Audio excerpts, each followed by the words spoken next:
الحمد لله نحمده ونستعينه ونستغفره ونعوذ بالله من شرور أنفسنا ومن سيئات أعمالنا من يهد الله فلا مضل له ومن يضلل فلا هادي له أشهد أن لا إله إلا الله وحده لا شريك له وأشهد أن محمدا عبده ورسوله لا نبي بعده اللهم صل على محمد وعلى آله وصحبه أجمعين أما بعد فيا عباد الله اتقوا الله حق تقاته ولا تموتن إلا وأنتم مسلمون قال الله تعالى في القرآن الكريم أعوذ بالله من الشيطان الرجيم بسم الله الرحمن الرحيم ولتكملوا العدة ولتكبروا الله على ما هداكم ولعلكم تشكرون صدق الله العظيم. Ma'asyiral muslimin, sidang jamaah Jumat yang dirahmati Allah. Pertama dan paling utama, mari kita bersama-sama memanjatkan puji syukur kehadirat Allah Subhanahu wa taala yang telah memberikan rahmat dan nikmat. Allah memberikan kesempatan, kesehatan rohani, jasmani kepada kita semuanya. Allah memberikan taufik, hidayah dan inayahnya kepada kita semuanya. Allah memilih kita semuanya pada kesempatan ini untuk melaksanakan perintahnya, sholat Jumat yang merupakan fardu ain bagi pribadi kita masing-masing. Mudah-mudahan kita tetap istiqomah di dalam menetapi keimanan kepada Allah Subhanahu wa taala. Tetap istiqomah di dalam menetapi keikhlasan apa-apa yang kita lakukan berupa ibadah kepada Allah Subhanahu wa taala. Dan yang tidak kalah pentingnya, mudah-mudahan di dalam melaksanakan perintah Allah dan Rasulnya sesuai dengan perintah Allah dan Rasulnya apa yang dicontohkan oleh baginda Rasulullah Sallallahu Alaihi Wasallam. Selanjutnya, khotib, mari kita bersama-sama berselawat kepada Rasulullah Sallallahu Alaihi Wasallam yang telah membawa umat manusia dari alam jahiliyah menuju kepada alam yang berilmu pengetahuan, dari alam musyrikin menuju kepada alam yang bertauhid, dari alam yang tidak beradab menuju kepada alam tamadun, alam yang penuh dengan peradaban sebagaimana yang dapat kita rasakan sekarang ini. Selanjutnya, khotib berpesan kepada pribadi dan kepada kita semuanya, marilah senantiasa meningkatkan kadar iman kita dan takwa kita kepada Allah Subhanahu wa taala dengan cara melaksanakan segala yang telah diperintahkannya dan menjauhi sejauh-jauhnya apa-apa yang dilarangnya. Kaum muslimin, sidang jamaah Jumat yang dirahmati Allah, tema yang diberikan kepada kami pada hari ini adalah perbaikan diri melalui ibadah Ramadan dan tanda-tanda amal, tanda-tanda ibadah diterima Allah Subhanahu wa taala. Kaum muslimin, sidang jamaah yang berbahagia, di akhir-akhir Ramadan yang insya Allah pada hari Senin bersama, Senin yang akan datang kita akan bersama merayakan Idul Fitri, yang mudah-mudahan apa yang kita lakukan di dalam bulan suci Ramadan diterima oleh Allah Subhanahu wa taala. Oleh karena itu, apa yang harus kita lakukan supaya amal kita diterima oleh Allah Subhanahu wa taala? Mohon maaf tatkala saya memberikan contoh yang contoh ini bukan menyamakan Allah dengan hamba, hanya sekedar untuk memudahkan pemahaman dengan apa yang kami sampaikan pada kesempatan ini. Kita hari ini sudah berada di penghujung bulan suci Ramadan. Kita sudah dilatih, sudah beriadah untuk menjadi orang-orang yang takwa kepada Allah Subhanahu wa taala.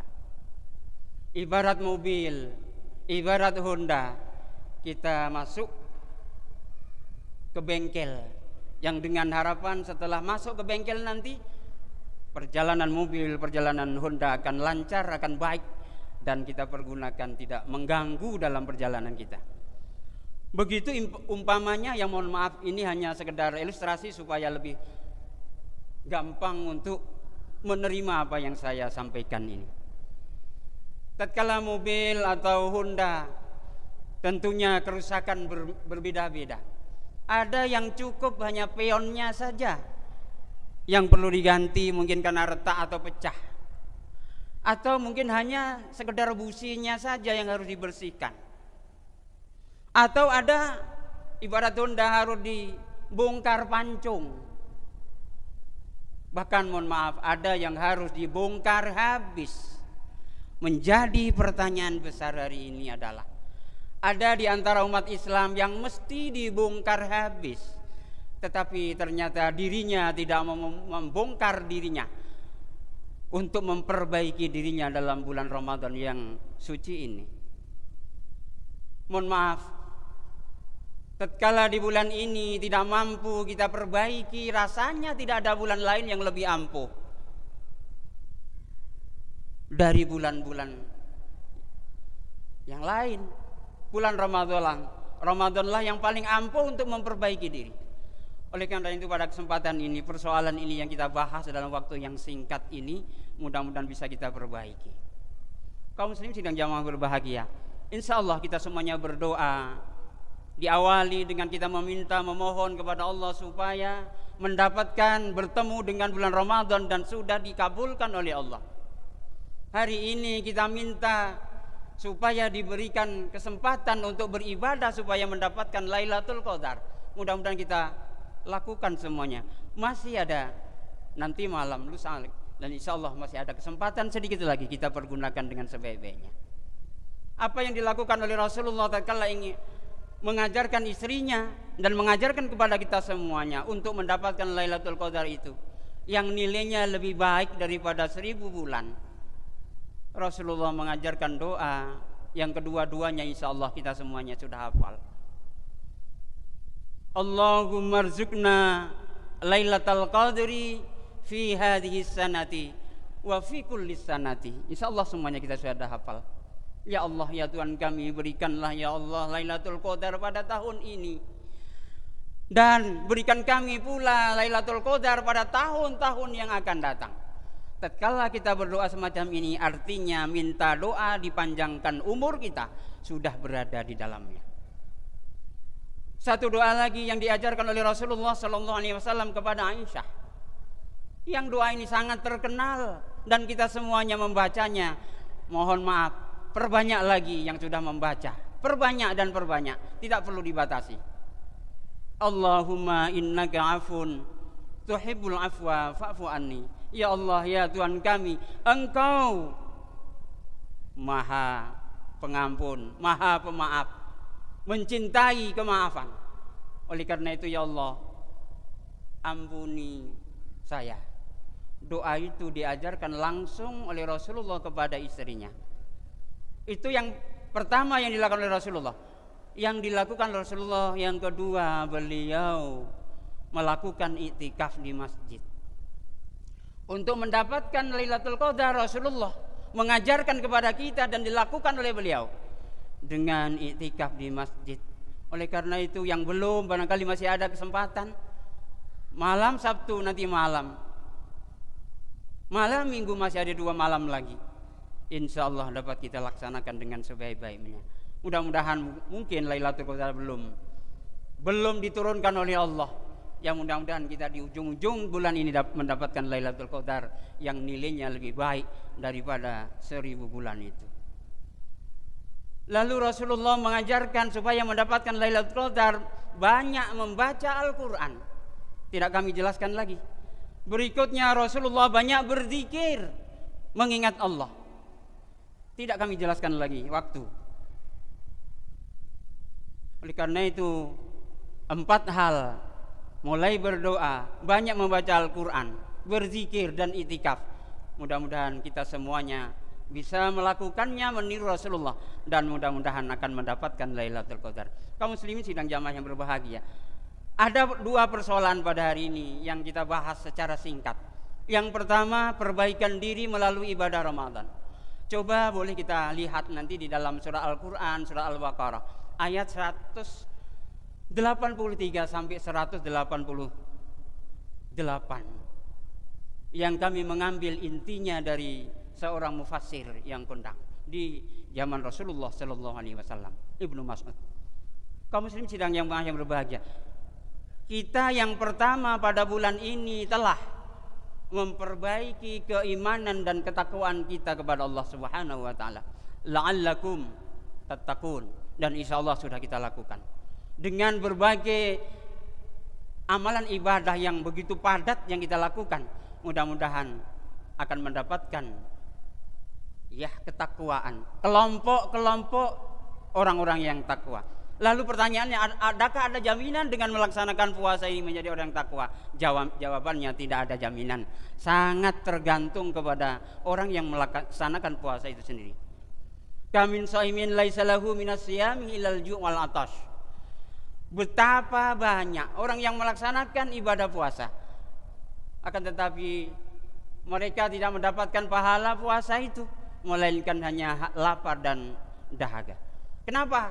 Barangkali dia puasa tetapi ngupat masih jalan, bohong masih mau, sifat-sifat munafik masih ada, kemudian masih mau menfitnah, mau ghibah, al-ghibah asaddu minaz zina, masih mau sumpah palsu, masih mau melihat sesuatu, katakanlah apalagi dengan lain jenis, lawan jenis dengan syahwat.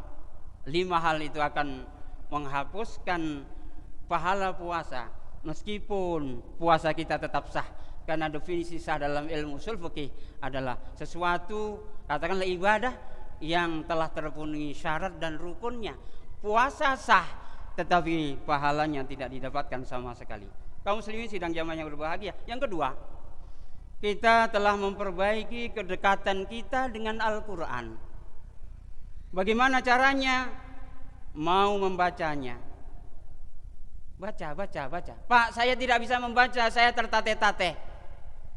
Bilang saja alhamdulillah bagi yang tertateh-tateh. Allah memberikan 2 pahala.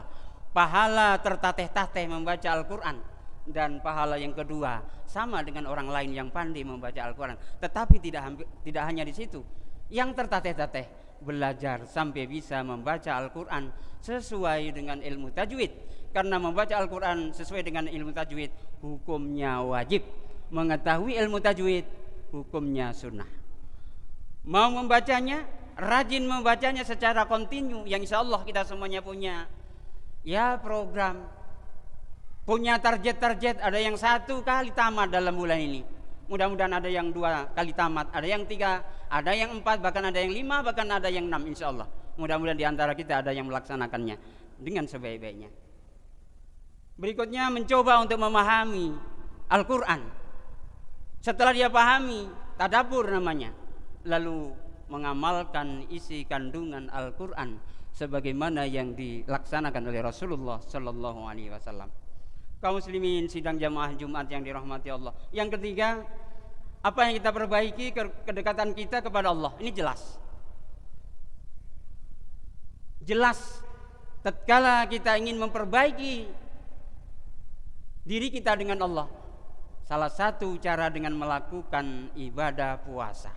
Di samping yang lain-lain, takarub kepada Allah Subhanahu wa taala dengan membaca Al-Quran, berzikir, insya Allah, termasuk dengan duduk dengan para ulama. Kenapa? Karena duduk dengan para ulama, dari malas beribadah akan rajin, dari ria akan berubah menjadi ikhlas, dari kepentingan duniawi selama ini akan berubah menjadi kepentingan ukhrawi yang dia laksanakan, karena dia memahami betul wabtaghi fima ataqallahu daral akhirah. Baru sambungan ayat, wala tansa nasibaka minad dunya. Kaum muslimin sidang jamaah Jumat yang dirahmati Allah. Berikut ketundukan kita kepada Allah Subhanahu wa taala kita perbaiki juga. Apa caranya? Dengan apa kita ketundukan kita ini? Dengan banyak berdoa kepada Allah Subhanahu wa taala. Banyak meminta kepada Allah Subhanahu wa taala apa yang kita minta sesuai dengan kebutuhan kita masing-masing. Termasuk yang paling sulit bagi kita, yang paling payah diterapkan, kecuali ini adalah ajaran orang-orang tasawuf, ajaran orang-orang sufi, yang disebut dengan muraqabah, yakni merasakan pengawasan Allah. Wa huwa ma'akum aina ma kuntum wallahu bima ta'maluna basir. Allah selalu berada dekat dengan kita dimanapun kita berada, dan kita akan ditunjukkan oleh Allah Subhanahu wa taala apa-apa yang kita lakukan selama hidup kita ini. Kaum muslimin sidang jamaah yang berbahagia, berikutnya hubungan dengan sesama kita juga kita perbaiki. Bagaimana Allah mengajarkan kita pada bulan ini supaya kita lebih banyak bersilaturahmi. Salah satunya kita lakukan dengan sholat berjamaah yang berbondong-bondong. Sebentar lagi bahkan ada yang sudah melakukan, ada yang dinamakan dengan zakat fitrah, yang insya Allah edaran sudah sampai kepada kita semuanya bahwa ketetapan zakat fitrah pada tahun ini ditetapkan secara bersama sejumlah 2,8 kilogram apa yang kita makan setiap harinya. Kita berikan apa yang kita makan setiap harinya. Kaum muslimin sidang jamaah yang berbahagia, apa fungsi zakat fitrah? Salah satunya yang disabdakan oleh Rasulullah sallallahu alaihi wasallam. Qala Nabi sallallahu alaihi wasallam, "Shaumu syahri Ramadan mu'allakun bainal ardi was sama', bainas sama'i wal ardi, wa la yarfa'u illa bi zakatil fitri." Puasa bulan Ramadan digantungkan antara langit dan bumi dan tidak akan diterima oleh Allah dengan sempurna kecuali dengan zakat fitrah. Kaum muslimin sidang jamaah yang berbahagia, ada satu hadis, bahkan dua hadis lagi yang akan saya sampaikan yang sangat penting dalam persoalan ini, yang kaitannya dengan persaudaraan di antara kita ini. Hadis yang pertama adalah Rasulullah menyampaikan kepada kita semuanya yang menyatakan malam yahtamu bi amril muslimina falaysa minhum. Ini sangat berbahaya bagi kita semuanya. Barang siapa yang tidak peduli, tidak open dengan kepentingan, dengan kebutuhan orang-orang muslim yang lain, maka dia tidak digolongkan kepada kaum muslimin, artinya sudah di luar Islam. Satu lagi yang paling sering terjadi di masyarakat kita adalah wallahi la yu'minu, wallahi la yu'minu, wallahi la yu'minu. Demi Allah sampai 3 kali. Seseorang itu tidak beriman. Para sahabat bertanya, wa malam ya'manu ya Rasulullah. Siapa orang-orang yang tidak beriman itu ya Rasulullah? Alladzi la ya'manu jarahu biwa'ikah. Orang-orang yang tidak beriman adalah orang-orang yang gara-gara ulahnya tetangganya tidak enak dibuatnya. Hati-hati dengan tetangga. Kaum muslimin sidang jamaah yang berbahagia, berikutnya yang kita perbaiki yang terakhir adalah memperbaiki ketajaman hati rohani dalam membedakan antara yang hak dan yang batil. Syahrul Ramadan alladzi unzila fihi al-Qur'an hudal linnas wa bayyinatin minal huda wal furqan. Apa yang kita lakukan dalam persoalan ini? Kita tidak berani mencapai tujuan dengan menghalalkan berbagai cara. Yang kedua yang kita lakukan lagi adalah sesama muslim saling mawas diri, saling menjaga perasaan masing-masing supaya tidak tersakiti. Kenapa? Karena persoalan hablum minan nas tidak akan pernah diampuni oleh Allah sebelum saling memberikan kemaafan. Dan apabila kita sudah bertemu dan bersalaman, kedua-duanya diampuni dosanya oleh Allah Subhanahu wa taala. Idza yaltaqiyani muslimaini fayatafahuma illa ghufira lahuma qabla ayyatafarraqa. Apabila ada dua orang muslim yang bertemu lalu saling berjabatan tangan. Ingat, kalimat di sini memakai fi'il mudharabah, artinya saling berjabatan. Illa ghufira lahuma qabla ayyatafarraqa. Kecuali Allah mengampuni dosanya secepat kilat keduanya, sebelum keduanya berpisah. Kaum muslimin sidang jamaah yang berbahagia, itu kira-kira yang kita perbaiki dalam bulan Ramadan ini. Lalu apa yang menjadi tanda-tanda ibadah kita diterima oleh Allah Subhanahu wa taala?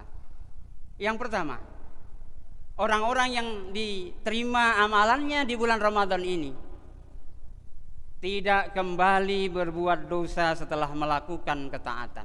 Makanya kalimatnya adalah walitukmilul iddata walitukabbirullaha ala ma hadakum wa la'allakum tashkurun. Tatkala bilangan Ramadannya yang kita lakukan puasanya ini telah sempurna, maka kita diperintahkan untuk mengagungkan Allah dengan banyak membaca takbir,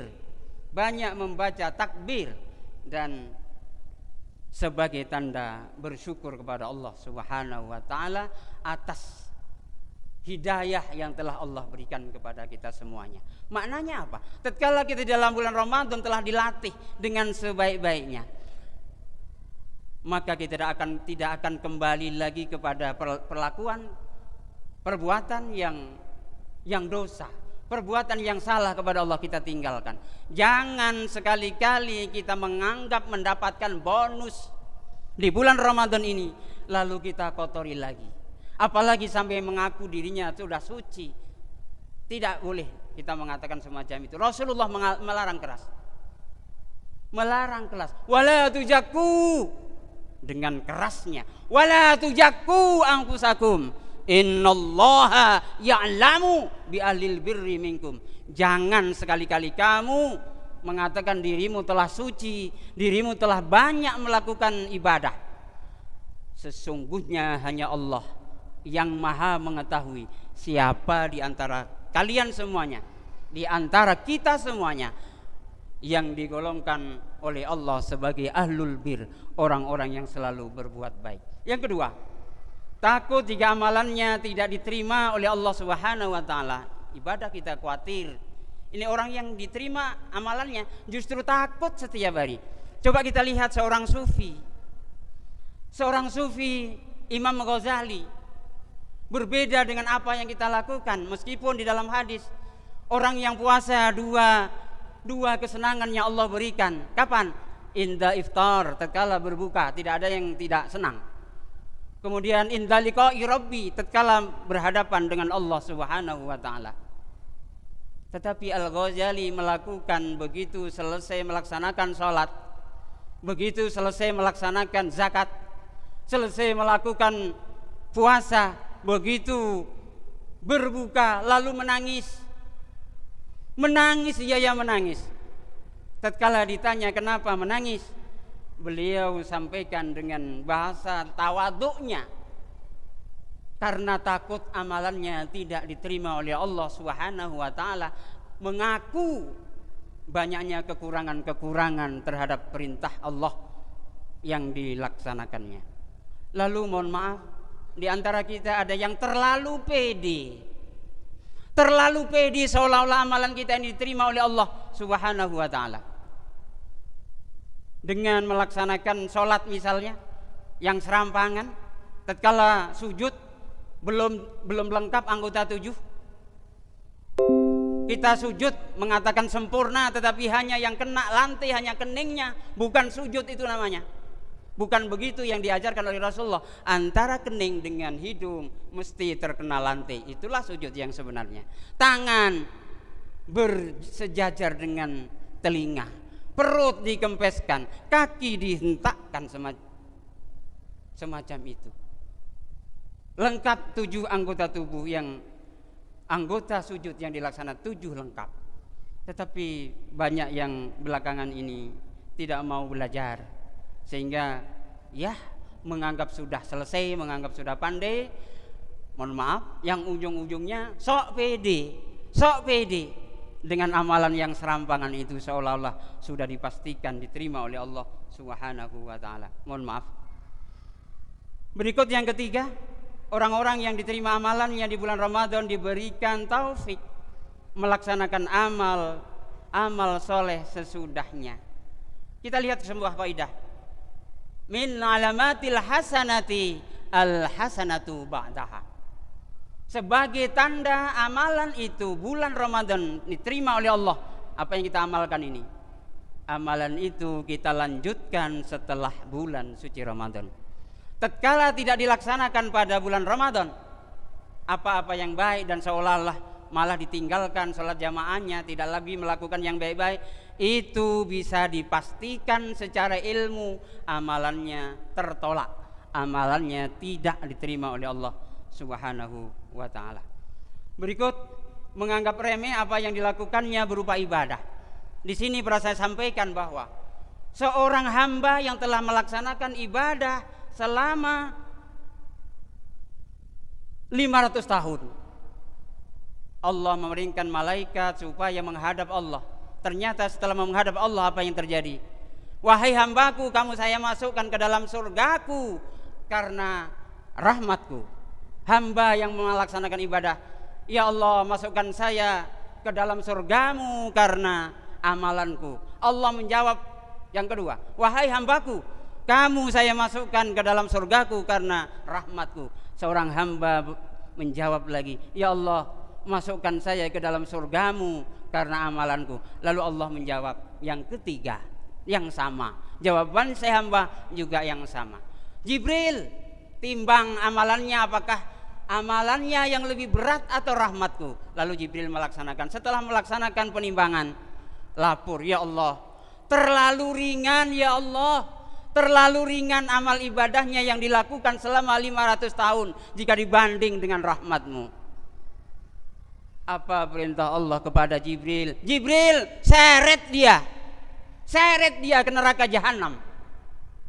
Ini sudah punya tiket ke dalam surga hanya gara-gara tidak mau mengakui rahmat Allah. Masuknya surga yang bersangkutan seolah-olah karena amalannya, tidak. Oleh karena itu dalam akidah Ahlussunnah wal Jamaah, masuk surga bukan karena amalan, tetapi semata-mata karena rahmat Allah Subhanahu wa ta'ala. Kaum muslimin sidang jamaah Jumat yang dirahmati Allah, berikutnya mencintai ketaatan dan membenci kemaksiatan. Jelas, tidak perlu kami jelaskan. Dan berharap, yang ketujuh. Yang keenam, berharap dan banyak berdoa. Berdoa untuk menjadi orang yang husnul khatimah, berdoa supaya kita mendapatkan taubat nasuha sebelum meninggal. Dan yang paling penting juga, kita berdoa kepada Allah supaya tetap istiqomah. Kaum muslimin sidang jamaah yang berbahagia, berikutnya diberikan kemudahan untuk melakukan ketaatan dan menjauhi maksiat. Mudah-mudahan kita diberikan oleh Allah waktu, kesempatan, dan kesehatan untuk mentaati aturan-aturan Allah, melaksanakan perintahnya dan menjauhi larangnya. Yang kedelapan, mencintai orang-orang saleh dan membenci pelaku maksiat. Ini jelas. Kemudian banyak membaca istighfar. Istighfar adalah solusi. Saya ulangi, istighfar adalah solusi segala persoalan yang kita hadapi masing-masing. Dan yang terakhir, konsisten dalam mengerjakan amal saleh. Alhamdulillah, alhamdulillahilladzi arsala rasulahu bil huda wa dinil haqq liyudhhirahu 'alad dini kullih walau karihal kafirun. Asyhadu an la ilaha illallah wahdahu la syarika lah wa asyhadu anna Muhammadan abduhu wa rasuluh la nabiyya ba'dah. Allahumma salli ala sayyidina Muhammad wa ala alihi wa sahbihi ajma'in. Amma ba'd, fa ya ibadallah ittaqullaha haqqa tuqatih wa la tamutunna illa wa antum muslimun. Qala Allah ta'ala fil Qur'anil Karim, a'udzu billahi minasy syaithanir rajim. Bismillahirrahmanirrahim. Wal 'ashr innal insana lafi khusr illa alladziina aamanu wa 'amilus solihati wa tawassaw bil haqqi wa tawassaw bis sabr. Barakallahu li wa lakum fil Qur'anil 'azim wa nafa'ani wa iyyakum bima fihi minal ayatil hakim wa taqabbala minni wa minkum tilawatahu innahu huwas samiul alim.